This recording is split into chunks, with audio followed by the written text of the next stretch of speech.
First off, I want to thank everyone for coming today. I know that there will probably be people joining us in and out, which is great, part of the intent. My name is Steve Emerson. I'm president of the National Steinbeck Center at this point, and serving as interim director as well. We won't go into that. But it was my pleasure to ask Steve if he had some availability to fill our gallery here for a couple of months, and then find an opportunity to have people come by on this day before Father's Day. By the way, Father's Day gifts are here on the wall for anybody who is interested in partaking. But we also wanted to give Steve an opportunity to talk about the photographs, talk about what he does, and everything else. These are all from Monterey County, I believe, all from Monterey County. Steve's book includes a lot more outside of Monterey County, including Alaska, and some incredible photographs all over the country. So with that, I want to allow Steve to go ahead and take over, and we'll be here to help whatever and guide people in. Yeah, thank you, Steve. You're very welcome. Yeah. So it is an honor to be here in the Steinbeck Center. I've been a part of a few group shows here over the past, and released my book Visions from the Collective at Comic-Con here in 2015. So I've always enjoyed the Steinbeck Center, and that's why we'll kick off today's talk with this photo here, because it was taken here at the Steinbeck Center. And I don't remember why I set up. I think maybe the front was under construction, like where the stairs are, because I didn't access this. I was up against the flagpole, and that was about as far back as I could get my camera and tripod at the time to get this shot. And this building was just had just been finished, and the first tenants had been moving in. And I like to shoot a lot, as you see, a lot at night, because the lighting is so much more magical in a way. It's more surreal, and especially when you combine it with long exposures.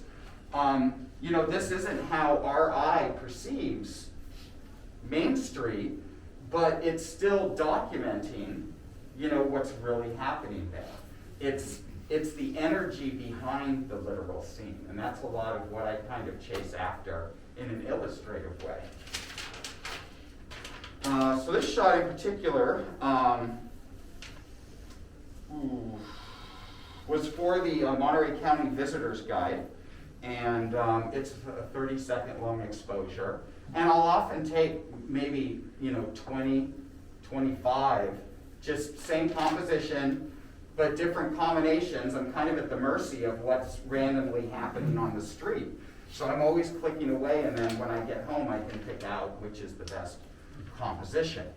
Now we go to this one, and we approach this one the same way, except the problem here is this roundabout the library had just been opened, the roundabout had just been completed a few months earlier, and there was no traffic there. It would be one car at a time, and then a couple minutes, nothing. And so I'm with my friend Jack Wasserbach, and we're in the Science Center building across the street here, and we're in the stairwell shooting through the window this evening. And because there was such a lack of traffic, this is actually 14 photos, like it's a big multiple exposure. So 14 photos stacked together. So every time one car would come through, that would be my 15-second exposure to let that car, pass and completely drag its headlights from one exit to another. And then I did that 14 times. One of them, these highlights here, was a bus going through. And one of these lower ones in here, coming out here, was a cyclist going through. And in one of the shots, these people, for 15 seconds, stayed relatively still. And the light changed. So the lighting of the sky was from the first exposure. And then after just a couple exposures, it was just a black sky after that. What time is that? What time of day is that? Oh, this is after the sun has set.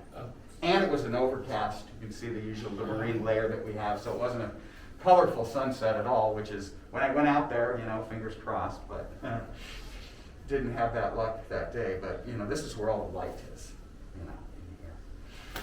And then this one, my drone, the DJI Mavic 2 Pro, I can shoot 8 seconds, 8-second exposures with that hardware. I wish they'd let me go longer, but right now I'm limited to 8 seconds. And even in light wind, maybe wind 3 to 4 mile an hour wind, it'll stay steady. It's a tripod in the sky for 8 seconds. And so I could do these longer exposures there. And I really did, although the colors of the lights, the different colors of the lights are accurate because of, different lights have different color temperatures, I did really pump the saturation to exaggerate the colors in this one. And this is my street. This is Crescent Avenue in Marina, Reservation Road, and I'm flying not too off from just above my house for this one. This one, has anyone ever been to the Barge out at Salinas River State Beach? I've seen it, yeah. Mm-hmm. Yeah, so it's a hike out there. You hike along the south shore of the Salinas River, pop out onto the beach, Right. hike north to where, if the Salinas River opened to the sea, that's where this barge has been beached since, do we know? No. 1983. It was used to dredge. The river flooded in a storm and closed the Highway 1 bridge over the Salinas River, closed it. So this barge was used to dredge the channel to let the river drain out to the ocean and relieve the flooding. And also, in so doing, the storm, I guess a follow-up storm, beached it. And they were unable to get it back out to the water. And there was no fuel in it or chemicals. So it was just, Sauce Brothers is the company. And my friend David Gubernick, we were out there 2 weeks ago, and before we went, he actually contacted did some research, contacted the company to get this story that I just told you. Chunks of it are now broken off. When I was just there a couple weeks ago, this unit was up the beach, would be behind me over here. Huge chunk of welded pieces of iron. It's immovable. This post here with the candy cane top was up in the dunes and still sitting upright. I don't know what storm was able to push a piece of iron that far up in the dunes. And this piece right here was even further up into the dunes past it. So I don't think but now these ornaments are kind of out on the beach and the dunes around it, but the waves are always breaking on it. A lot of times birds are hanging out on it. So it's a real I call it a photographer's playground. Because you go there and there's just, doesn't matter what type, unless you're into street photography, all other photography can be found here. I call this one Ghost Barge. Now this one, and this one over here, these are from my drone, and they're panoramas. So for instance, this one is 3 shots stitched together, and that one is 4 shots stitched together. Again, tripod in the sky, just turn for one end, click, 50% overlap, click, click, click, and then stitch them together in Lightroom, Adobe Lightroom. And so this was taken up above Pruitt Ridge, and this was the summer, 2020, end of July. The comet was up here in the sky, and I have photos. That's what I went up there for, was to get the comet photos, because Monterey Bay, we were under this marine layer, and I wasn't seeing the comet, day after day after day, and I was like, I got to get a shot of this comet, so I got to go above. So planned this trip to Pruitt Ridge with my friend Greg Weeks, and got the comet shots the night before, and then this is the second night there, and that day, that Friday, a total party from LA descended on Pruitt Ridge. Hundreds of people. A huge, like a food truck that was actually a DJ booth that had 3 DJs spinning in it. And all the partiers had headphones, and each DJ had a color, red, green, blue, and the headphones were blinking to whichever DJ you were listening to. And it was something wild to watch because there's no amplified music. So you're watching all these people dancing, all these blinking lights and everything, and you don't hear anything. It was just very strange to watch. But anyways, hundreds of people descended on the place. A medevac helicopter had to show up for a guy, Odin, and it took people on the ground 20 minutes to clear a spot for the helicopter to land to medevac the guy out. After this weekend, the Rangers shut this whole South Ridge Road, all these finger places that are like campgrounds, primitive campgrounds, all shut down after that weekend indefinitely. So it was the last weekend. This Pruitt Ridge is a favorite spot to go for the obvious view, but now it's all shut down because it got just overused. If you have any questions, please go ahead and interrupt. This one here, I lost my drone in the Monterey Bay in January. Yeah, that was tragic. It was just hovering like 50 yards offshore, too deep. I couldn't, there's no way I was thinking I could just go out there and when it drops from the sky, I will catch it. And no salt water will touch it. Unrealistic, so all I could do is just watch it until it ran out of power and so anyways, then I got another replacement drone and first flight out, and this is Marina State Beach, and in the winter storms there's an extreme low tide that exposed some sandbars just offshore, and they're very flat, wide sandbars, and so this tidal roll here is just a few inches high, and my drone is hovering less than 10 feet above it, looking directly down. And I shot some really cool video of this too. One thing I found about flying the drone is that I will often go out to shoot still photos, but then I'm seduced by video. It is so much fun to just fly around with the video camera turned on that, and then before I know it, I'm out of battery and I haven't got the shots that I came out there for. So, now also, this one in particular, now with the sandbar there, you get the tides rolling in from every direction. So you get these nice collision points. It was really nice. And because they're so small, there's no whitewash really. The water is just crystal clear, just a few inches deep above the sand. But in its original color version, it's a very dull, like orangish brown sand, almost like monochromatic. And it just doesn't say like cool, inviting water to me. So a lot of times with these monochromatic color shots, those would make great black and white shots. So I did. I turned this one into black and white, which I like, but it's still like I wanted like the color. So I went with my favorite water tones and airbrushed in Photoshop back in the color into the black and white. This, Vin, the shy guy, this is Shy's logo. Yeah. Right here. And I didn't even have, for years I just called him the shy guy, but I learned his name is Vin, for Vineyard. And so this shot was out with my friend John Byrne, and that summer I was making several trips out to the Shy San Lucas vineyards, which you'll see as you're driving by them on 101, just big rolling hills of vineyards, very attractive. And so we were out there shooting that night and said, let's get weird. And so I brought my truck around. This is kind of like a hill, and have my headlights on the other side of the hill. And originally I was just playing around with this as a landscape shot.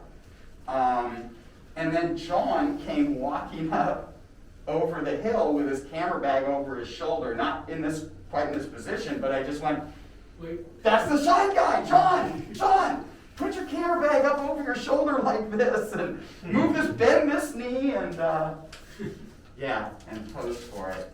And I want to say, this exposure, I think, was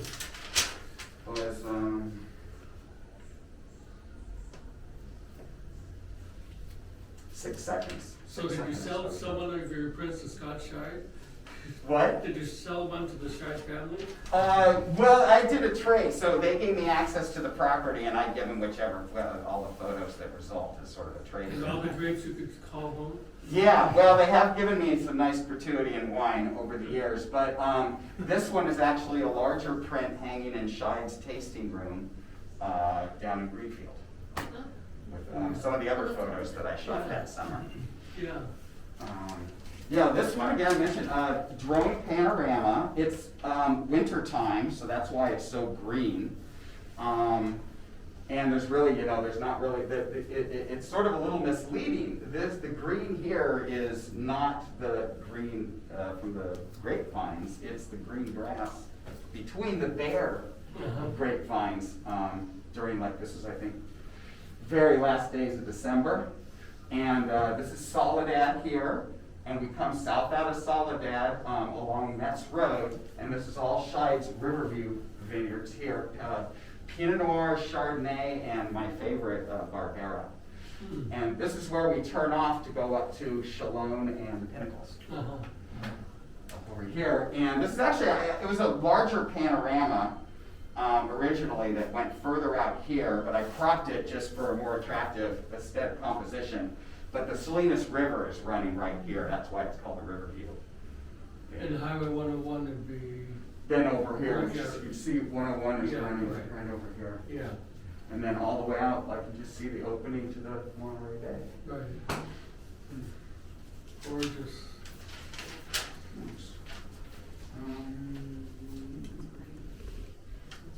Yeah. And then cultivating liquid light. This was a shoot I did for Pierce Ranch Vineyards in the San Antonio Valley. And a lot of times the trick in doing night photography is the light pollution. Is you're limited to how long your exposure can go because of how much light is being collected, far beyond our ability to see it, but nonetheless accumulating and eventually blowing out the sky. So this was just a 15-minute exposure, and you can see just, and this is like, at midnight. So you can see how much, and then cars on the road, Olan Road, right here. And January Vineyard. Now, in 2009, when I approached Pisano and said, I want to do a year in the vineyard. I want to come out to your vineyards once a month for the next 12 months and just document the whole thing. And it would eventually, put it into a book, and we'll have an exhibit and book release party in your tasting room. And so Anthony Pisano said, I love this idea. And so it was my first morning out in January. Now this time in 2009, I was only a black and white photographer for the most part. I mean, I did color stuff as part of work, but photography for myself was all black and white. And when I conceived this project, I really wanted a 50-50 blend between color and black and white. And going into it, and after coming home with this shot, I was thinking, it's like, how am I going to get enough color in this to balance the project? But as soon as April hit and got all the green on the vines, after that, all the way through December, it was hard to find the black and white shots. It became all about the color, and that totally corrupted me. And then I started shooting color as much as I do black and white. And here's that book. If you want to flip through it, this is a year in the vineyard, and you can see the larger copy that I did as well. And then Tending to Our God. This was used on the cover of Visions from the Collective. This is a graphic novel, and I always thought, I want to do a graphic novel, but, I'm a much better photographer than I am an illustrator. I wouldn't be able to pull it off as an illustrator. So I'm thinking, how can I tell a science fiction story through black and white abstract photography? And it took about 4 years to finally put it together in an evolving story, and my living room floor filled with 8x10 prints in a constantly changing order as I'm trying to develop this science fiction story based on the photography. And we did and released this in 2015 here at the Steinbeck Center during a Comic-Con day. And this was taken at the Monterey Historical Garden near Colorado Street. And this is part of, I used to do photo camps for kids during the summer. So we'd have like a dozen kids and just take them all these great locations around Monterey. And so this was macro photography day in the garden. And then this was the lightning storm of August 16th, 2020 that lit the entire state on fire. Had no idea when I was photographing it. I was out there on the beach by midnight, and I raced home, finished the images, started sending them out to people, and by the time then I went to bed like around 7 a.m., woke up around noon to the news of fires everywhere of the state. But for this one, this night, I didn't even know lightning was in the forecast. Usually, I'm prepared when lightning happens to drop everything, and I've got my spots picked out. And so I was putting the dog out for the last time around 11 p.m., in the backyard, saw some flashes kind of to the south. But that's weird. That's not like the beacon at the airport, Marina Airport.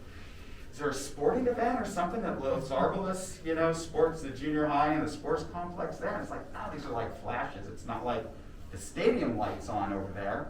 And then I saw that was a lightning flash. I run up the ladder I have a flat roof, up to my roof, and it was all like going off over the mountain ridge. So it was probably like hitting Carmel Highlands and Carmel Valley at the time. And I'm just like, in boxer shorts and a t-shirt. Race back downstairs, one camera, tripod, back up the ladder. You never know when it's going to end around here. Photographing it from that point of view, like over the city of Marina, going by. And then after doing that for 20, 25 minutes, I'm thinking, this storm is going to be around. So down the ladder, pack everything up, get dressed, head to Marina State Beach. I'm at the picnic tables right off the parking lot. And I got there about midnight, and I shot till like past 3 a.m. There was at one point 3 police cars came into the parking lot because the beach is closed a half hour after sunset, so we're not supposed to be there. Which sent like the handful of other people who had come out to the beach. They all went running back down like to their cars outside the parking lot to avoid getting busted by the police. I had just opened a fresh beer, the camera bag was all laid out on the picnic table, I wasn't running off anywhere, and it turns out the police were just there to see the show. They were just, parking to see the show, and then they bid me good night, and they took off. Gradually, people came back out, but when this bolt came by, I pretty much just set up on the tripod and wait for the bolts to come into frame, and that's when I start clicking off 6-second exposures. And it's like the lightning flash is like a big strobe. It's just absolute darkness, except for there was also bioluminescence going on that night, which is just barely, you don't realize it, but because it's not a color photo either, but yeah. So that was going on. I could have just done that if the lightning wasn't going on. But this one in particular, 65-mile-an-hour winds. And I was now I had to hold on to the tripod and thinking, oh, the camera's just got to be trapped, but it's good, it's worth it. This only happens so often. I've already got some shots. It's just, there's nothing I can do about it. The camera's going to need to be sacrificed. We're hanging in there. The camera was fine, cleaned up nicely. But this is what sent then, because the way the sand was blowing, so that sent everybody off running again. And I finished there by myself around 3:15 or so. Went home, cranked out those images, went to bed, and yeah, woke up in the morning to find out, I mean, the whole state from San Diego up to Humboldt was on fire. This one was for Paraiso, and a lot of wineries, some of them have their own permanent bottling facilities if they're big enough. If they're smaller wineries, they bring in a bottling truck. And it's a semi-truck, and the whole interior of the truck is a bottling line. And there is no spare space in these places. So when I'm shooting in here, and I was shooting all these different perspectives and different parts of the bottling line, it's kind of like they'd shut down the line. I would get into my corner down here, and then they'd start up the line again, and this is where I'd have to be for like 20 minutes until they'd stop the line and I could get up and move to a new location.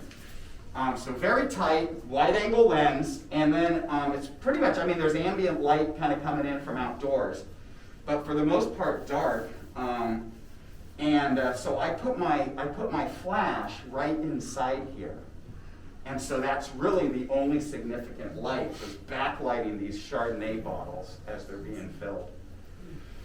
And then lastly, February Vineyard, which was a lot like, January Vineyard, when I was doing the Vineyard project, and still thinking like, how am I gonna get enough color on this? But I just like the overwhelming symbolism of this shot, and then all the clouds over the SLH, which is the signature coastal precipitation. Is why we have such good Pinot and Chardonnay coming from the SLH.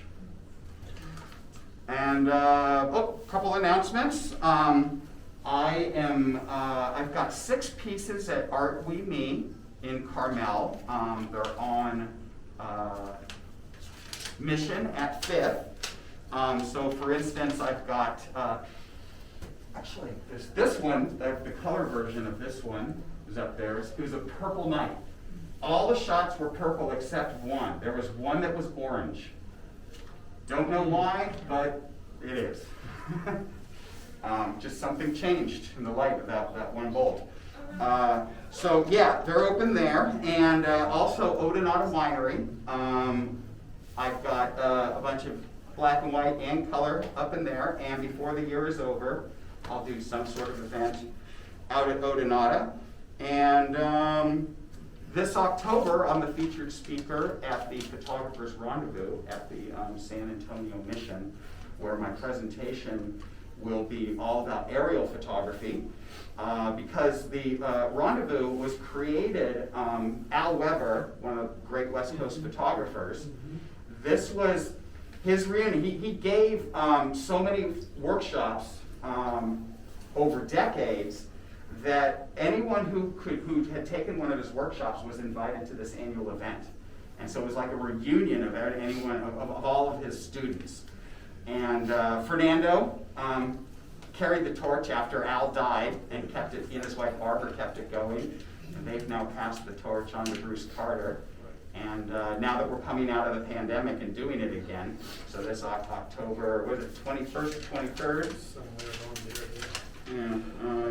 21st to 23rd, and that's photographersrendezvous.com. You can get all the info on that. It's gonna be at the San Antonio Mission. Yeah, San Antonio Mission.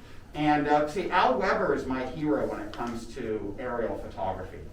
And I wish he was still alive today so I could show him like the work I'm doing, but it is what it is. But so this is his event, and he's all about the aerial, so that's why my presentation will be aerial photography there.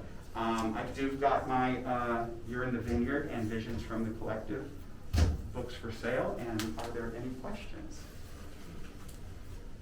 Thank you so much. That's fascinating. Well, thank you all for coming out. Yes. I know a busy, great weather Saturday afternoon. Steve, thank you so much. A couple of things. We have some snacks out here. You have a slideshow that's going that shows a lot more photography. Right, so there's all these So- plus more. Oh, actually, I forgot these 2 pieces, these 2 aerial pieces. This one was from a helicopter with a telephoto lens, whereas all my drone work right now is limited to a wide angle lens. So this is looking directly down at a salt marsh. That's why I put these in here, so you can look directly down at them, see them how I saw them from the helicopter or my drone screen. And this one has, these are deer footprint. Did you say salt marsh? Yeah, so this is at Salinas River State Beach in the back dunes there, the National Wildlife Refuge. When you're using a drone, you Must put be, your camera, or it's already coming with this antenna? It's already got